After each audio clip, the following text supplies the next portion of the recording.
Hello CSIR Net Aspirant, my name is Dr. Lalit. I welcome you all in the Textbook Super Coaching. बच्चों, इस session में मैं आप लोगों से डिस्कस करने वाला हूं क्या क्या बेनिफिट होंगे हमारे CSIR नेट एग्जाम को क्वालिफाइड करने के। तो बहुत सारे बच्चे जो इस एग्जाम को अप्लाई करते हैं वो ये ठीक से नहीं जानते हैं कि इस एग्जाम के क्या क्या बेनिफिट हो सकते हैं। बेनिफिट जैसे कि अगर आप पीएचडी परस्यू कर रहे हैं किसी भी यूजीसी रिकॉग्नाइज्ड यूनिवर्सिटी, किसी इंस्टीट्यूशंस, ऑटोनोमस इंस्टीट्यूशंस या किसी और ऑर्गेनाइजेशन से, तो आप up to 1 lakh rupees per month तक फेलोशिप भी अवेल कर सकते हैं। इसके अलावा यहाँ डिफरेंट कैटेगरीज क्या क्या हैं, कितनी कैटेगरी में आप इस एग्जाम को अप्लाई करते हैं, कितनी आपको फेलोशिप मिलती है, कितने टाइप्स की फेलोशिप आपकी होती हैं अगर आप इस एग्जाम को क्वालिफाइड करके पीएचडी परस्यू करते हैं, और अगर आप पीएचडी परस्यू नहीं भी करना चाहते हैं तो आपके पास क्या क्या कैरियर ऑप्शंस जो हैं वो रहते हैं। यही सारी बातें मैं आप लोगों से इस वीडियो में डिस्कस करूंगा और डिस्कशन बिल्कुल डेप्थ में रहेगा, डिटेल में रहेगा। तो वीडियो के एंड तक बने रहिएगा, एंड तक आपको इंपॉर्टेंट इंफॉर्मेशन जो है वो मिलती रहेंगी। जितने लोग हमारे चैनल पर नए हैं वो चैनल को सब्सक्राइब भी जरूर कर लीजिएगा। चलिए स्टार्ट कर लेते हैं। तो सबसे पहले बात करते हैं बेनिफिट्स की। तो बेनिफिट्स को डिस्कस करने से पहले बात करते हैं कि हम इस एग्जाम को जब अप्लाई करते हैं, जब हम फॉर्म फिल करते हैं, तो हम इसमें 3 कैटेगरी में फॉर्म फिल करते हैं। पहली कैटेगरी है हमारी, दैट इज कैटेगरी 1। इस कैटेगरी में हम लोग जेआरएफ के अंडर में जो है अप्लाई करते हैं, या जेआरएफ जो है हम उस कैटेगरी में अप्लाई करते हैं। जेआरएफ का मतलब क्या है? जेआरएफ है जूनियर रिसर्च फेलोशिप। ये जो जूनियर रिसर्च फेलोशिप है, ये आपको कब मिलती है? ये उन लोगों के लिए है जो किसी टॉप यूनिवर्सिटी, टॉप ऑर्गेनाइजेशन से पीएचडी परस्यू करना चाहते हैं, जिसमें उनको गवर्नमेंट की तरफ से एक डिफाइन फेलोशिप मिलती है, एक डिफाइन अमाउंट ऑफ उनको जो है मनी मिलती है। एज ए काइंड ऑफ आप उसको स्टाइपेंड या सैलरी की तरह ट्रीट कर सकते हैं। दूसरी कैटेगरी है जिसमें हम लोग बात करते हैं असिस्टेंट प्रोफेसरशिप की। असिस्टेंट प्रोफेसरशिप क्या है और इसके क्या क्या बेनिफिट्स हो सकते हैं वो भी मैं आप लोगों से डिस्कस करूंगा।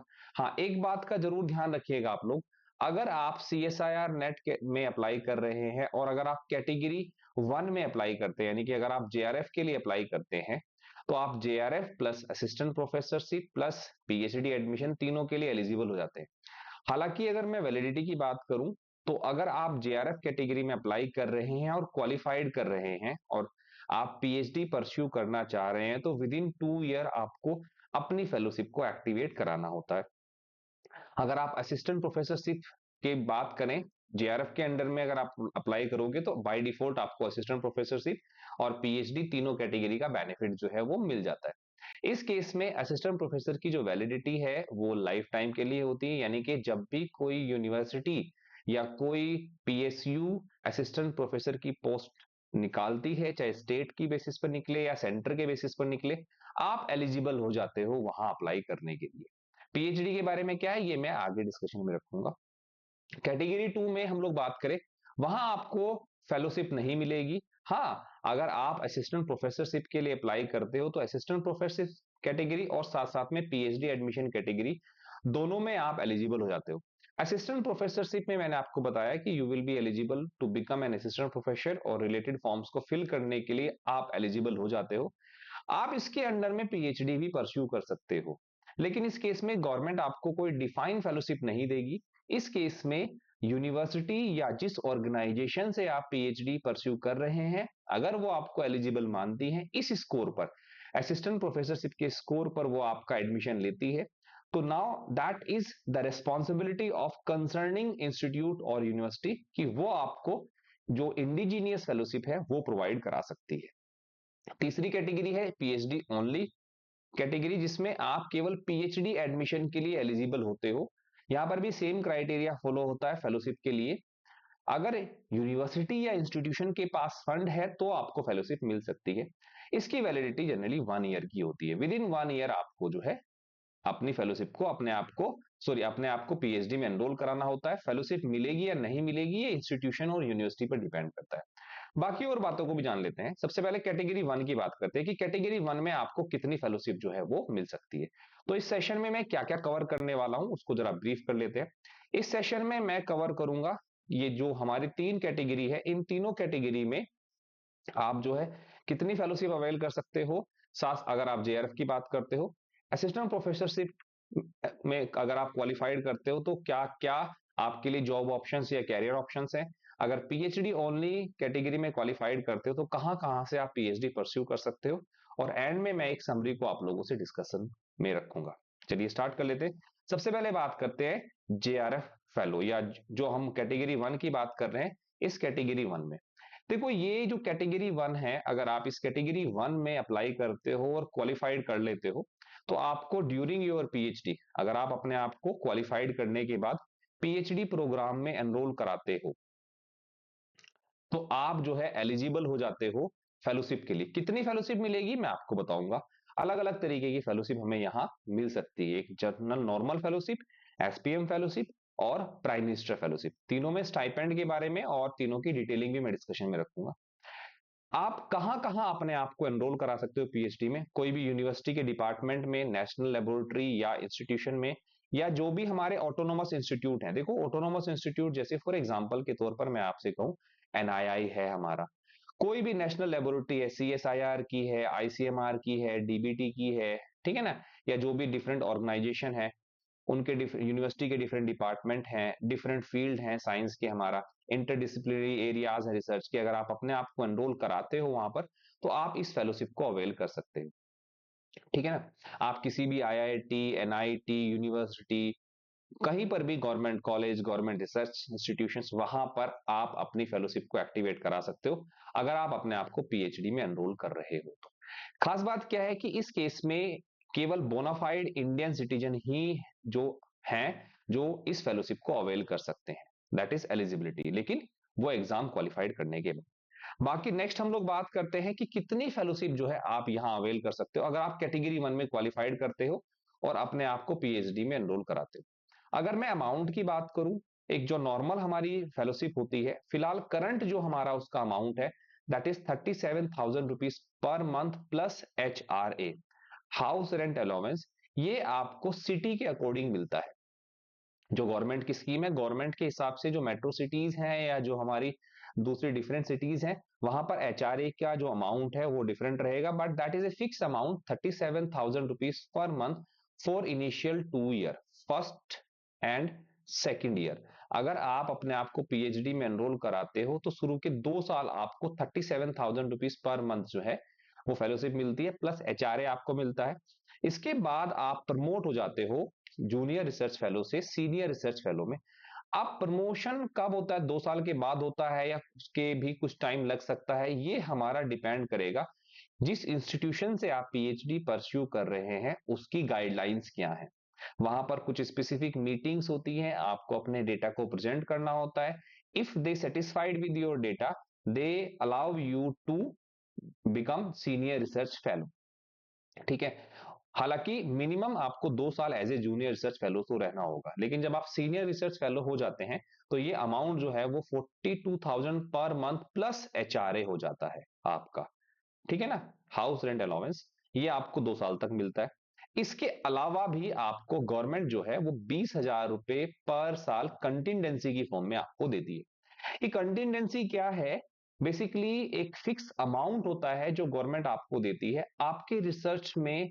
अगर आपको कुछ कंज्यूमेबल या नॉन कंज्यूमेबल चीजों को खरीदना है, परचेस करना है, सपोज कोई केमिकल है वो आपको परचेस करना है, या आप किसी पर्टिकुलर कॉन्फ्रेंस को अटेंड करना चाह रहे तो उसको जाने में आपका एक्सपेंस है, या सपोज आप कोई हार्ड डिस्क या कोई आपका रिसर्च से रिलेटेड कुछ खरीदना चाहते हो तो वो आप खरीद सकते हो यहाँ पर।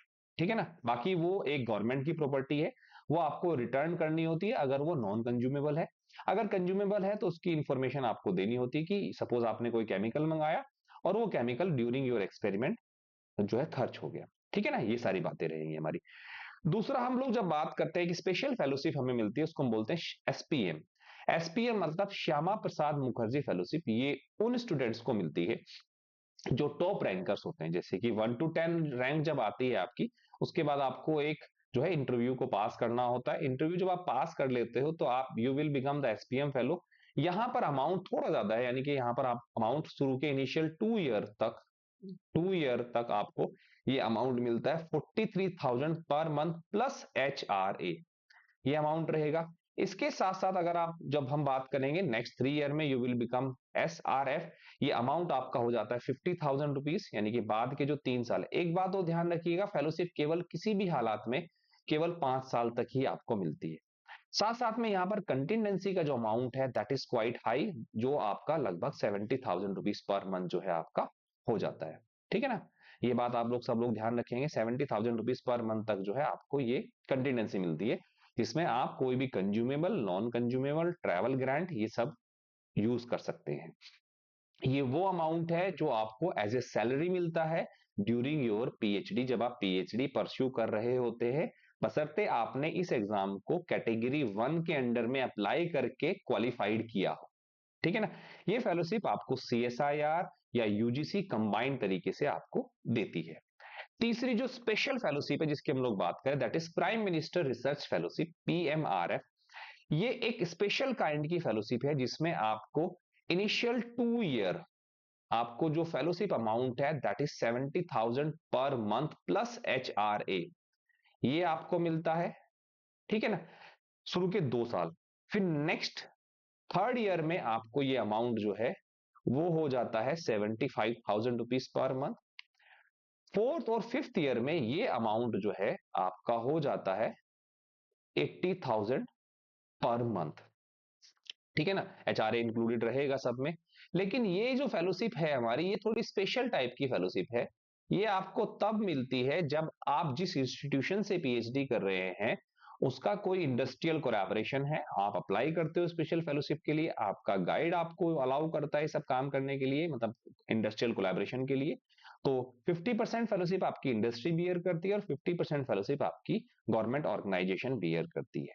इसके साथ साथ अगर यहां कंटिजेंसी की हम लोग बात करें, तो कंटिजेंसी का अमाउंट जो है वो बहुत ज्यादा है, लगभग 2 लाख रुपए पर ईयर आपको अलग से अपने रिसर्च में यूज होने वाले कंज्यूमेबल या नॉन कंज्यूमेबल प्रोडक्ट को परचेस करने के लिए मिलता है। ये डिटेल्ड है हमारी फेलोशिप की। तो बच्चों, अगर इस एग्जाम को आप क्वालिफाइड करते हैं, तो क्वालिफाइड करने के बाद आप 5 साल तक ये मान के चलिएगा कि आप एक डिग्री जो है वो अर्न कर रहे हैं, साथ साथ में आप इंडिपेंडेंट हैं and you are getting a good amount of salary from the government, और बहुत ही प्रेस्टिजियस इंस्टीट्यूट आपको मिल जाते हैं पीएचडी परस्यू करने के लिए। ठीक है, तो ये हो गया हमारा इसका बेनिफिट।